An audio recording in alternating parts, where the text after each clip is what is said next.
Hey guys, welcome back to channel. അപ്പോൾ ഇന്ന് നമ്മൾ കാണാൻ പോകുന്നത് ജീനി മേക്ക് എ വിഷ് എന്ന കൊറിയൻ ഡ്രാമയുടെ 5ാമത്തെ എപ്പിസോഡാണ്. അങ്ങനെ കഴിഞ്ഞ എപ്പിസോഡിന്റെ എൻഡിങ്ങിൽ യങ് അവളുടെ 2ാമത്തെ വിഷ് എന്താണെന്ന് റിവീൽ ചെയ്യുന്ന ഒരു സീൻ കാണിച്ചിട്ടാണ് അവസാനിച്ചിരുന്നത്. അങ്ങനെ ഇന്നത്തെ ഈ ഒരു എപ്പിസോഡ് തുടങ്ങുമ്പോൾ തന്നെ അവളുടെ 2ാമത്തെ വിഷായിട്ടുള്ള അവളുടെ മുത്തശ്ശിയെ വീണ്ടും ചെറുപ്പത്തിലേക്ക് അവളുടെ സെയിം ഏജിലേക്ക് ആക്കണമെന്ന് അവളുടെ 2ാമത്തെ വിഷായിട്ട് ജീനിയുടെ അടുത്ത് പറയുമ്പോൾ, മുത്തശ്ശിക്ക് വേണ്ടിയിട്ട് നിന്റെ 2ാമത്തെ വിഷ് നീ ഇങ്ങനെ കളയണമെന്നും നന്നായിട്ട് ആലോചിച്ചിട്ട് മാത്രം ഒരു വിഷ് ഉണ്ടാക്കാനൊക്കെ ജീനി ഇപ്പോൾ അവളോട് പറയുന്നുണ്ടെങ്കിലും യങ് ആകട്ടെ അവൾ വളരെയധികം ഉറപ്പിച്ചിട്ട് തന്നെ അവളുടെ മുത്തശ്ശിയെ വെറും 3 ദിവസങ്ങൾക്കുള്ളിൽ യങ് ആക്കുവാനും തന്റെ സെയിം ഏജുള്ള ഒരു വിമൻ ആയിട്ട് പുള്ളിക്കാരനെ കൺവേർട്ട് ചെയ്ത് തരാനായിട്ടുള്ള ഒരു വിഷ് ജീനിയുടെ അടുത്ത് ചോദിക്കുന്നുണ്ട്. അങ്ങനെ അതിനുശേഷം അവളിപ്പോൾ നേരെ മുത്തശ്ശിയെ ചെന്ന് കണ്ടിട്ട് ഒരുപാട് നാളായില്ലേ മുത്തശ്ശി ഹവായിലേക്ക് പോകണമെന്ന ആഗ്രഹം പറയുന്നതെന്നും അതുകൊണ്ട് നാളെ തന്നെ നമുക്ക് ഹവായിലേക്ക് പോവാമെന്നും താൻ ഓൾറെഡി ടിക്കറ്റ്സ് ഒക്കെ ബുക്ക് ചെയ്ത കാര്യം അവളിപ്പോ മുത്തശ്ശിയുടെ അടുത്ത് പറയുന്നുണ്ട്. മാത്രമല്ല ഈ കാര്യങ്ങളൊക്കെ ആ ഒരു മുത്തശ്ശിയുടെ ഫ്രണ്ട്സ് ആയിട്ടുള്ള വേറെ മുത്തശ്ശിമാരെയൊക്കെ അറിയിച്ചിട്ട് അവരുടെ മുമ്പിൽ ഇച്ചിരി അഹങ്കാരം കാട്ടിക്കൊള്ളാനൊക്കെ അവള് പറയുന്നുണ്ട്.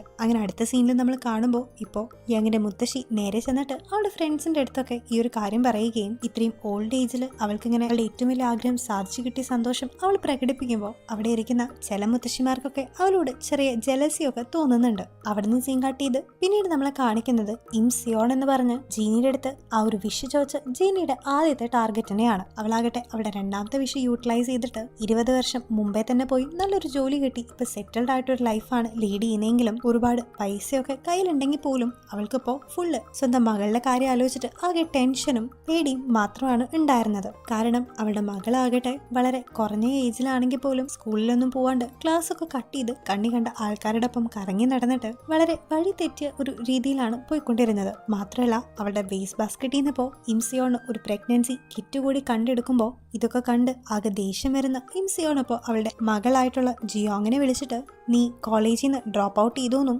എന്തുകൊണ്ടാണ് കുറെ നാളുകളായിട്ട് നീ കോളേജിലേക്ക് പോവാത്തേന്നും ചോദിക്കുമ്പോൾ താൻ ഇനി കോളേജിലോട്ടൊന്നും പോവില്ലെന്നും എനിക്ക് അതിനൊന്നും താല്പര്യമില്ലെന്ന് പറഞ്ഞ് അവളിപ്പോ ഫോൺ കട്ട് ചെയ്യാണ്. അങ്ങനെ തന്റെ മകള് തന്നെ കൈവിട്ട് പോയി എന്നുള്ളൊരു സത്യം മനസ്സിലാക്കി അവളിപ്പോ വളരെയധികം വിഷമിച്ച് താൻ ആ ഒരു ജീനിയെ കാണുന്നേക്കാളും മുമ്പ് താൻ ആ വിഷസ് നടത്തുന്നേക്കാളും മുമ്പ് അവളും അവളുടെ മകളും വളരെയധികം ക്ലോസ് ആയിരുന്നെന്നും അവൾ വളരെ എംബീഷ്യസ് ആയിട്ടുള്ളൊരു കുട്ടിയായിരുന്നെന്നും ഇതുപോലെ വഴി തെറ്റിയൊന്നും നടക്കാത്ത കാര്യമൊക്കെ അവൾ ആലോചിച്ച് ആകെ വിഷമിക്കുമ്പോൾ ഇത് നേരം ജീനി ഇപ്പോൾ അവളുടെ മുകളിൽ പ്രത്യക്ഷപ്പെട്ടിട്ട് അവളെ ടെംപ്റ്റ് ചെയ്യാനായിട്ട് നോക്കുന്നുണ്ട്. എല്ലാ കാര്യങ്ങളും വേണമെങ്കിൽ പഴയ പോലെ ആക്കുവാനും ഇങ്ങനെ ഒരു കാര്യം നടന്നിട്ടേ ഇല്ലാത്ത മാതിരി കാര്യങ്ങൾ എത്തിക്കാനായിട്ട് നിനക്ക് ഒരു വിഷയം കൂടി ബാക്കിയുണ്ടെന്ന് ജീനി അവളെ ഓർമ്മപ്പെടുത്തുമ്പോൾ അങ്ങനെ ഇത്രയും സിമ്പിൾ ആയിട്ടൊരു കാര്യത്തിന് വേണ്ടി തന്റെ ഏറ്റവും വിലപ്പെട്ട ആ ഒരു 3ാമത്തെ വിഷയം യൂട്ടിലൈസ് ചെയ്യാൻ പറ്റില്ലെന്ന് ഇൻസിയോൺ പറയുന്നുണ്ട്. കാരണം ഇത്രയൊക്കെ അവൾ നേടിക്കൂട്ടിയിട്ടും സ്വന്തം മകള് ഇത്രയും വഴി തെറ്റി പോയിട്ട് പോലും അവൾ ഇപ്പോഴും കറപ്റ്റ് ആയിട്ട് കൂടുതൽ നേടണം എന്നാണ് ഫുൾ ടൈം ചിന്തിച്ചുകൊണ്ടിരിക്കുന്നത്. അങ്ങനെ നമ്മുടെ ആദ്യത്തെ ടാർഗറ്റിനെ ഏകദേശം കറപ്റ്റ് ആണെന്നുള്ള കാര്യം ജീനി ഉറപ്പിക്കുമ്പോൾ നേരത്തെ തന്നെ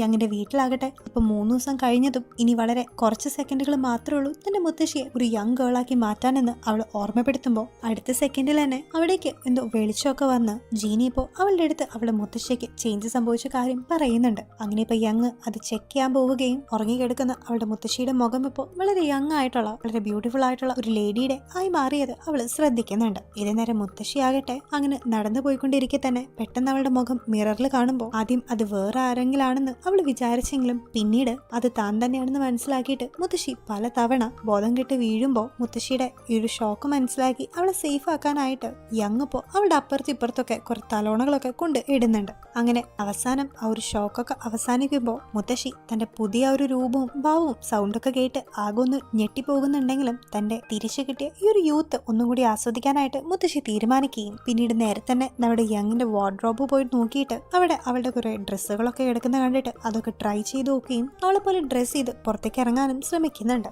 ഇതേ ടൈമില് നമ്മുടെ എച്ച് ലൈൽ എന്ന ആ ഒരു ഡെത്ത് ഏഞ്ചലിന്റെ അസിസ്റ്റന്റ് ആയിട്ട് ഉണ്ടായിരുന്ന ഐറമ്മപ്പോ അവന്റെ അടുത്ത് ചെന്നിട്ട് കയങ്ങ് അവളുടെ 2ാമത്തെ ആ ഒരു വിഷ് നടത്തിയെന്നും അതും വളരെ റൈറ്റിയസ് ആയിട്ടുള്ള ഒരു വിഷാണെന്നും അല്ലാണ്ട് ആരെയും കറപ്റ്റ് ചെയ്യുന്ന രീതിയിലുള്ള ഒരു വിഷ് അല്ലെന്നും അവളിപ്പോ പറയുന്നുണ്ട്. ഇത് കേട്ടിട്ട് എച്ച് ലൈന് തൽക്കാലത്തേക്ക് സമാധാനമാകുന്നുണ്ടെങ്കിലും ഇവളുടെ 3ാമത്തെ വിഷ് ഈ പറഞ്ഞ പോലെ കറപ്റ്റ് ആവാണെങ്കിൽ അവിടെ ഇബ്ലിസ് ജയിക്കുകയും താൻ തോൽക്കുകയും ചെയ്യുമെന്നും അതിലൂടെ ഇബ്ലിസിനെ കൊല്ലാനായിട്ട് കിട്ടിയ ഒരു അവസരം അവന് പാഴായി പോകുന്നുള്ള പേടി അവന്റെ ഉള്ളിൽ ഉണ്ടായിരുന്നു. ഇതേ ടൈമിൽ എന്റെ മാസ്റ്റർ ആയിട്ടുള്ള യങ്ങിന്റെ 2 വിഷസും അങ്ങനെ കറപ്ഷൻ ഒന്നും ഇല്ലാത്ത വിഷസ് ആയതുകൊണ്ട് താൻ തോറ്റുപോകുമെന്നും ഗോഡുമായിട്ടുള്ള ആയിട്ടുള്ള ഒരു ബെറ്റില് അവൻ തോറ്റു പോകുന്നും അവനിങ്ങനെ പേടിച്ചിരിക്കെ തന്നെ അവൻ കഴിഞ്ഞ എപ്പിസോഡിൽ മനുഷ്യനായിട്ടുള്ള ആ ഒരു വിഷ് നിറവേറ്റി കൊടുത്ത ആ ഒരു ഡോഗ് ഇപ്പോൾ വന്നിട്ട് തന്റെ എക്സ്റ്റേണൽ ആയിട്ടുള്ള അപ്പിയറൻസിൽ ഒരു മനുഷ്യനെ പോലെ ആണെങ്കിലും താൻ ഇപ്പോഴും ഒരു പട്ടിയുടെ പോലെയാണ് ബിഹേവ് ചെയ്യുന്നതെന്നും ഈ നാട്ടില് പൈസയും ID കാർഡൊന്നും ഇല്ലാണ്ട് ഒന്നും നടക്കില്ലെന്നും സർവൈവ് ചെയ്യാൻ പറ്റില്ലെന്നും മനസ്സിലാക്കിയിട്ട് അവന്റെ രണ്ടാമത്തെ വിഷ് യൂസ് ചെയ്തിട്ട് എങ്ങനെയെങ്കിലും പുതിയൊരു ഐഡന്റിറ്റിയും വളരെ റിച്ച് ആയിട്ടുള്ള ഒരാളായിട്ട് വരണം എന്നുള്ള വിഷ് ചോദിക്കുന്നുണ്ട്. അങ്ങനെ അവന്റെ ആ ഒരു ആഗ്രഹം സാധിച്ചു കൊടുക്കുകയും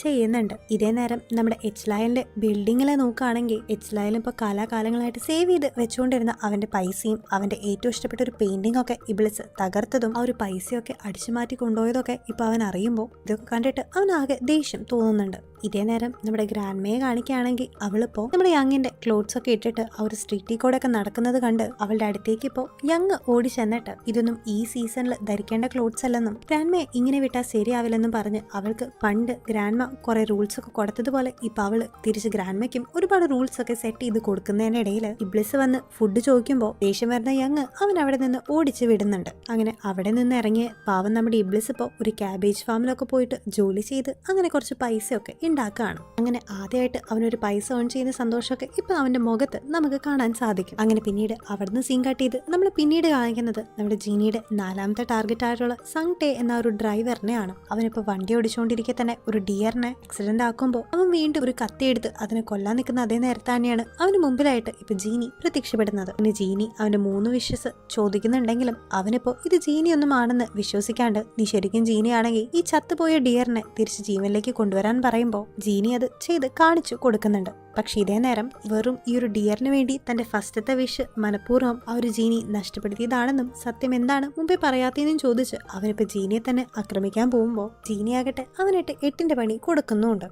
അങ്ങനെ പിറ്റേ ദിവസം ആകട്ടെ ഇബ്ലിസ് ഇപ്പോൾ സെയ്ഡിനോട് ചോദിച്ച് കൂടുതൽ കാര്യങ്ങൾ നമ്മുടെ യങ്ങിനെ പറ്റി അറിയുമ്പോഴാണ് അവളിപ്പോൾ ഇടയ്ക്കിടയ്ക്കായിട്ട് ജൂൻ യു എന്ന് പറയുന്ന നമ്മൾ കഴിഞ്ഞ എപ്പിസോഡിൽ കണ്ട ആ ഒരു നാട്ടില് ഇപ്പൊ പുതിയ വീട് മേടിച്ചിരിക്കുന്ന ജൂൻ യു എന്ന് പറഞ്ഞ് അവളുടെ ആ ഒരു കൊലീഗിനെ ഇടയ്ക്ക് കാണുന്നുണ്ടെന്നും അവര് പഴയ ഡാൻസിങ് ക്ലാസ്സിൽ ഒരുമിച്ചായിരുന്നു പോയിക്കൊണ്ടിരുന്നതെന്നൊക്കെ സൈഡിൽ നിന്ന് അറിയുമ്പോൾ നമ്മുടെ ജീനിക്കിപ്പോൾ ചെറിയ ജലസിയൊക്കെ തോന്നുന്നുണ്ട്. അങ്ങനെ ഫ്ലാഷ് ബാക്കിൽ അവര് രണ്ടുപേരും ഒരുമിച്ച് ഡാൻസ് കളിച്ചുകൊണ്ടിരിക്കുന്നൊക്കെ നമ്മളെ കാണുന്നുണ്ട് കേട്ടോ. മാത്രമല്ല ജീനിക്കിപ്പോൾ അവനോട് അത്രയും അസൂയ തോന്നുന്നുണ്ട് അവൻ പാസ്റ്റിലേക്ക് ചെന്നിട്ട് ഒന്നും അറിയാത്ത ഈ ജൂനിയുടെ കാലൊക്കെ ഒടിച്ചു കളയെ പോലും ചെയ്യുന്നുണ്ട്. ഇതേ നേരം തന്നെ പ്രസന്റില് തന്റെ വലിയ പുതിയൊരു മാൻഷൻ സ്വന്തമാക്കി വീടിനകത്ത് ഇരിക്കുന്ന ജുനിയുനെ കാണിക്കുന്നുണ്ട്. അവിടേക്ക് ഇപ്പൊ പുതിയതായിട്ട് താമസം മാറി വന്നിരിക്കുന്ന ജുനിയുനെ കാണാനായിട്ട് വില്ലേജിന്റെ ഷീഫും 2-3 ആൾക്കാരൊക്കെ കൂടി വരുമ്പോ കുറെ ടാറ്റൂസ് ഒക്കെ ധരിച്ചിട്ടുള്ള ഒരുപാട് ആൾക്കാർ അവിടെ ചുറ്റും കൂടി നിൽക്കുന്നത് കണ്ടിട്ട് ഇവന്റെ വീട്ടിൽ ഇത്രയും ആൾക്കാരുണ്ടോന്ന് അവര് ചിന്തിക്കുന്നുണ്ട്. പക്ഷെ അവനാകട്ടെ ജുനിയുടെ അടുത്ത് സംസാരിക്കാനായിട്ട് നോക്കിയെങ്കിലും ജുനിയു അവരധികം മൈൻഡ് ചെയ്യാണ്ട് അവിടെ നിന്ന് പോകുന്നുണ്ട്. ഇതേ നേരം വില്ലേജ് ചീഫ് ആകട്ടെ ആ ഒരു വലിയ മാൻഷൻ നോക്കുന്നതിനിടയിൽ അവിടെ ഉണ്ടായിരുന്ന ഒരു ഗ്ലാസ് വിൻഡോയിലൂടെ അതിന്റെ അകത്ത് ഏതോ ഡ്രോബൊക്കെ ധരിച്ചിട്ടുള്ള ഒരാളെ പിടിച്ചു വെച്ചിരുന്ന പോലെ അവന് തോന്നുന്നുണ്ട്. പക്ഷെ തൊട്ടടുത്ത നിമിഷം തന്നെ അത് ഡിസപ്പിയർ ചെയ്ത് പോകുമ്പോൾ ഇതെന്ത് മറിമായമാണെന്ന് അവൻ ചിന്തിക്കുന്നുണ്ട്. ഇതേ നേരം തന്നെ ഇപ്പൊ നമ്മുടെ യങ്ങിന്റെ വീട്ടിൽ കാണുമ്പോൾ അവള് മുത്തശ്ശിയെ സേഫ് ആക്കാനായിട്ടുള്ള കാര്യങ്ങളൊക്കെ നോക്കിക്കൊണ്ടിരിക്കെ തന്നെ മുത്തശ്ശി അവൾക്ക് കിട്ടിയ ആ ഒരു ഭാഗ്യം ആസ്വദിക്കുന്നതിന് വേണ്ടിയിട്ട് നമ്മൾ ഈ ഒരു എപ്പിസോഡിന്റെ സ്റ്റാർട്ടിങ്ങില് യങ്ങിന്റെ അവൾ ഉപേക്ഷിച്ചു പോയ പാരന്റ്സ് മുത്തശ്ശിയുടെ കുറെ പൈസ ഒക്കെ കൊടുക്കുന്നത് കണ്ടിട്ടുണ്ടായിരുന്നില്ലേ? അങ്ങനെ കിട്ടിയ ഒരു പൈസ അന്ന് മുത്തശ്ശി കുഴിച്ച് ഇട്ടിട്ടുണ്ടായിരുന്നു. കാരണം അവരങ്ങനെ തന്ന പൈസ അവളുടെ ഒരു വളർച്ചയ്ക്ക് വേണ്ടിയിട്ടും ഉപയോഗിക്കരുതെന്ന് മുത്തശ്ശി അന്ന് തീരുമാനിച്ചിരുന്നെങ്കിലും ഇന്നിപ്പോ കണ്ടീഷൻസ് ഒക്കെ മാറിയതുകൊണ്ടും അങ്ങനെ പൈസ വെറുതെ കളയണ്ടെന്നൊക്കെ വിചാരിച്ച് മുത്തശ്ശി അതിനെ സെർച്ച് ചെയ്ത് നോക്കുമ്പോൾ യങ് ആകട്ടെ പണ്ട് തന്നെ ഞാൻ ആ ഒരു പൈസയൊക്കെ എടുത്തെന്നും അതിന് ഞാൻ സ്റ്റോക്സ് മാർക്കറ്റിൽ ഇട്ടിട്ട് ഒരുപാട് രൂപ നേടിയെന്നും അതുകൊണ്ട് തന്നെ ഇപ്പൊ തന്റെ അക്കൗണ്ടിൽ നല്ല പോലെ ബാലൻസ് ഒക്കെ ഉണ്ടെന്നൊക്കെ അവള് മുത്തശ്ശിയുടെ അടുത്ത് പറയുന്നുണ്ട്. സോ അതുകൊണ്ടാണ് നമ്മുടെ യങ്ങിന് ഒരു റിച്ച് ആയിട്ടുള്ള ലൈഫ് സ്റ്റൈൽ തന്നെ ലീഡ് ചെയ്യാനായിട്ട് സാധിക്കുന്നത്. അങ്ങനെ പിറ്റേ ദിവസം യങ് ഒപ്പം അവളുടെ വെനസ്ഡേ റൂട്ടീൻ കീപ്പ് ചെയ്തിട്ട് മിഞ്ചിയുടെ ഒപ്പം ഡിന്നർ കഴിക്കാൻ പോകുമ്പോൾ അവിടെ ബാക്കിയുള്ള ഗ്രാൻഡ് മദേഴ്സ് ഒക്കെ വന്നിട്ട് നീ ഹവായിലേക്ക് പോയില്ലേ എന്ന് ചോദിക്കുമ്പോൾ എനിക്ക് അർജന്റ് ആയിട്ടുള്ള ഒരു വർക്ക് ഉണ്ടെന്നും മുത്തശ്ശി ഒറ്റയ്ക്കാണ് പോയെന്നും അവൾ റിപ്ലൈ കൊടുക്കുന്നുണ്ടെങ്കിലും ബാക്കിയുള്ളവർക്കൊക്കെ എന്തോ അവളുടെ ഡൗട്ട് ഉള്ള പോലെ തോന്നുന്നുണ്ട്. ഇതേ നേരം തന്നെ ആ ഒരു ഗ്രാൻഡ് മദറും നമ്മുടെ മിഞ്ചിയും തമ്മിൽ കണ്ടുമുട്ടുകയും അവരിരുവരും സംസാരിച്ച് നല്ല ഫ്രണ്ട്സ് ആവുകയും ചെയ്യുന്നുണ്ട്. ഗ്രാൻഡ് മദറിന് ഓൾറെഡി മിഞ്ചിയെ നേരത്തെ അറിയാമെങ്കിലും മിഞ്ചിക്ക് ഇത് ഈ അങ്ങനെ ഗ്രാൻഡ് മദർ ആണെന്നുള്ള സത്യം അറിയില്ലായിരുന്നു. ഇതേ നേരം നമ്മളുടെ 2ാമത്തെ ടാർഗറ്റ് ആയിട്ടുള്ള ബൂവിനെ കാണിക്കുന്നുണ്ട്. ബൂവാകട്ടെ ഒരു അക്കൗണ്ട് സെക്ഷനിൽ വർക്ക് ചെയ്യുന്ന കാരണം കൊണ്ട് ഇപ്പോൾ അവളുടെ ബോസ് അവളെ വിളിച്ചിട്ട് നീ യങ്ങിന്റെ പഴയ ഫ്രണ്ട് അല്ലേന്നും നമ്മുടെ ഓഫീസിനെ നിലനിർത്തി ഒരു പ്രോഫിറ്റ് ഒക്കെ ഉണ്ടാക്കുന്നതിന് വേണ്ടിയിട്ട് അവളെ കണ്ട് അവളോട് അവളുടെ കമ്പനി ഹെൽപ്പ് ചെയ്യുന്ന കാര്യം റിക്വസ്റ്റ് ചെയ്യാനൊക്കെ ആ ഒരു ബോസ് അവളുടെ അവളുടെ അടുത്ത് ആജ്ഞാപിക്കുമ്പോൾ എപ്പോഴും ഈ ഒരു ബോസ് ഇങ്ങനെ യങ്ങിനെ തന്നെ വെച്ച് കമ്പയർ ചെയ്ത് പറയുന്നതും എവിടെ പോയാലും അവിടെ യങ്ങിനെ കേൾക്കുന്ന കാരണം കൊണ്ട് അവൾക്ക് ഇപ്പോൾ യങ്ങിന്റെ അടുത്ത് വളരെ ദേഷ്യം തോന്നുകയും അവളുടെ ഡിസയേഴ്സ് ഇപ്പോൾ ഏറ്റവും കൂടുതൽ കൂടുന്ന സമയത്ത് അവളുടെ മുമ്പിലേക്ക് നമ്മുടെ ജീനിയുടെ ആ ഒരു ലാമ്പ് എത്തുകയും ചെയ്യുന്നുണ്ട്. അങ്ങനെ ഇപ്പോൾ ജീനി പ്രത്യക്ഷപ്പെട്ട് അവളുടെ ആ ഒരു 3 ആഗ്രഹങ്ങൾ ചോദിക്കുകയും അതിലത്തെ ആദ്യത്തെ ആഗ്രഹം തന്നെ യങ്ങിന്റെ എല്ലാ സ്വത്തുക്കളും തന്റെ കയ്യിലേക്ക് വരണമെന്ന് അവള് വിഷ് ചെയ്യുകയും ചെയ്യുന്നുണ്ട്. അങ്ങനെ ഇതേ നേരം തന്നെ നമ്മളുടെ യങ്ങിന്റെ കയ്യിൽ അവളുടെ അക്കൗണ്ടിൽ ഉണ്ടായിരുന്ന എല്ലാ പൈസയും ഇപ്പൊ നേരെ തന്നെ ഈ ഭൂവിന്റെ കയ്യിലേക്ക് എത്തുന്നുണ്ട്. ഇതേ നേരം യങ് ഈ കാര്യങ്ങളൊക്കെ അറിയുന്നുണ്ടെങ്കിലും അവൾക്ക് അതിലൊന്നും വലിയ മൈൻഡ് ഉണ്ടായിരുന്നില്ല. മാത്രല്ല അങ്ങനെ ആൾക്കാർ കറപ്റ്റ് ആയില്ലെങ്കിൽ നിന്നെ ആ ഒരു ഡെത്ത് ഏഞ്ചൽ ആയിട്ടുള്ള ഇച്ച്ലായില് കൊന്നുകളയില്ലേന്ന് ചോദിച്ചിട്ട് അവളിപ്പോ നേരെ ലാമ്പിനകത്തിരിക്കുന്ന ആ ഒരു ഇബ്ലിസിന്റെ അടുത്ത് ചെന്നിട്ട് അവനെ ഹഗ് ചെയ്ത് ആശ്വസിപ്പിക്കുന്നുണ്ട്. മാത്രല്ല അവൾ അവിടെ സെന്ററിലായിട്ട് ഒരു അവർ ഗ്ലാസിനെ കാണുമ്പോൾ അതെന്താണെന്ന് ജീനിയുടെ അടുത്ത് ചോദിക്കുകയും അത് ശരിക്കും 1000 വർഷങ്ങൾക്ക് മുമ്പ് അവള് മരിക്കുന്ന സമയത്ത് അവളുടെ റിമെയിൻസ് കൊണ്ട് ഉണ്ടാക്കിയിരിക്കുന്ന ഒരു അവർ ഗ്ലാസ് ആണെന്നും ഇതിലുള്ള മണ്ണ് അവളുടെ ബോഡി തന്നെ ഡീകേ ചെയ്ത് പോയപ്പോൾ ഉള്ള മണ്ണാണെന്നും അവൻ പറയുന്നുണ്ട്. അങ്ങനെ ഇപ്പൊ അവള് ആ ഒരു അവർ ഗ്ലാസിനെ ടച്ച് ചെയ്യുന്ന സമയത്ത് പെട്ടെന്ന് അവൾക്ക് എന്തൊക്കെയോ മെമ്മറീസ് അവളുടെ ഉള്ളിലൂടെ കടന്നു പോകുന്നുണ്ട്. അതില് ആരൊക്കെയോ വേർഡ് കൊണ്ട് വെട്ടി മരിക്കുന്നതും അവള് ആരെയൊക്കെ നോക്കി ചിരിക്കുന്നതും ഒക്കെ കണ്ടിട്ട് പാസ്റ്റില് ഇങ്ങനെ ഒരു കാര്യം നടന്നിട്ടുണ്ടോന്ന് അവള് ജീനിയുടെ അടുത്ത് ചോദിക്കുകയും പാസ്റ്റില് നീ ഒരു ലാമ്പിനകത്തേക്ക് വന്നിട്ടില്ലെന്ന് അവൻ ഉത്തരം കൊടുക്കുകയും ചെയ്യുന്നുണ്ട്. മാത്രല്ല ഇനി ഇതെങ്ങാനും ഫ്യൂച്ചർ ആവോന്ന് അവള് ചിന്തിക്കുകയും ചെയ്യുന്നുണ്ട്. അങ്ങനെ പിറ്റേ ദിവസം നമ്മുടെ ജീനി പണ്ട് കാലൊക്കെ തല്ലി ഒടിച്ച ആ ഒരു ജൂനിയും അവന്റെ കാലിന് ഇച്ചിരി വയ്യാത്ത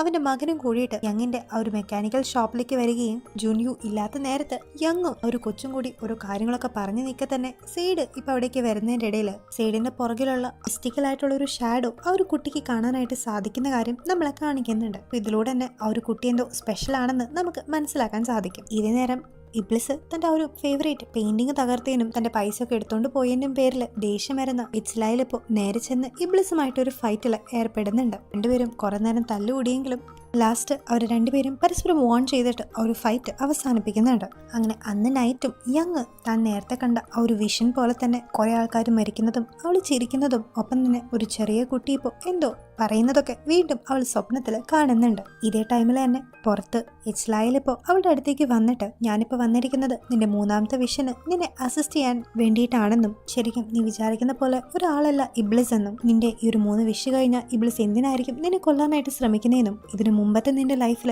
നീ എങ്ങനെയാണ് മരിച്ചു പോയിട്ടുണ്ടാവാന്ന് നിനക്കറിയോന്നും അത് കാണണമെങ്കിൽ എന്റെ കൂടെ നിന്റെ ആ ഒരു മരണസമയത്തിലേക്ക് പോവാനായിട്ട് ഇച്ച്ലായില് അവളെ വിളിക്കുകയും ചെയ്യുന്നുണ്ട്. കാരണം ഇച്ച്ലായിൽ ഇപ്പൊ മാക്സിമം അവളെ തന്റെ വശത്താക്കിയിട്ട് അവളുടെ 3ാമത്തെ വിഷ് എങ്ങനെയെങ്കിലും ഒരു വിധത്തിലുള്ള കറപ്റ്റ് ഒന്നും ആവാണ്ട് നല്ലൊരു വിഷ് തന്നെ ആവാനും അതിലൂടെ ഇബ്ലിസ് സ്വയം തോൽക്കാനും അവനെ അങ്ങനെ കൊന്നുകളയാനും വേണ്ടിയിട്ടാണ് ഇച്ച്ലായിൽ ഇപ്പൊ ശ്രമിക്കുന്നത്. അങ്ങനെ ഈ ഒരു സീനും കാണിച്ച് ഇന്നത്തെ എപ്പിസോഡ് ഇവിടെ എൻഡ് ചെയ്യാണ്. സോ ഗൈസ്, അങ്ങനെ നമ്മുടെ യങ്ങിന്റെ ആദ്യത്തെ 2 വിഷസും ഇപ്പോ ജീനി വിചാരിച്ചതുപോലെ അല്ലാണ്ട് അവളുടെ റൂഡായിട്ടുള്ള സൈക്കോപാത്തിക് ആയിട്ടുള്ള ഒരു ക്യാരക്ടറിലാണെങ്കിൽ പോലും അവൾ വിഷ് ചെയ്യുന്ന കാര്യങ്ങളൊക്കെ ബാക്കിയുള്ളവർക്ക് വേണ്ടി ആയതുകൊണ്ട് അത് കറപ്റ്റ് ആവാത്തോണ്ടും നമ്മുടെ ജീനിയുടെ അവസ്ഥ ഇച്ചിരി മോശമാണ് കേട്ടോ. പോരാത്തതിന് ഇച്ച്ലായേലും അവന്റെ ആ ഒരു തോൽവിക്ക് വേണ്ടി കാത്തിരിക്കുന്ന കാരണം കൊണ്ട് ഇനി നമ്മുടെ ജീനിക്ക് കൂടുതൽ നാളും ഈ ഒരു ലോകത്ത് കഴിയാൻ പറ്റുമെന്നൊന്നും നമുക്കറിയില്ല. എനിവേ, നമ്മുടെ യങ്ങിന്റെ അടുത്ത വിഷയം എന്തായിരിക്കും എന്ന് കാത്തിരുന്ന് നമുക്ക് നോക്കാട്ടോ. സോ ഈ ഒരു വീഡിയോ ഒക്കെ ഇഷ്ടപ്പെടുകയാണെങ്കിൽ ഞങ്ങളുടെ ചാനൽ സബ്സ്ക്രൈബ് ചെയ്യാനും വീഡിയോ ലൈക്ക് ചെയ്യാനും ആരും മറക്കരുത്. അപ്പോൾ അടുത്ത എപ്പിസോഡായിട്ട് നാളെ വീണ്ടും കാണാം. Till then take care and by.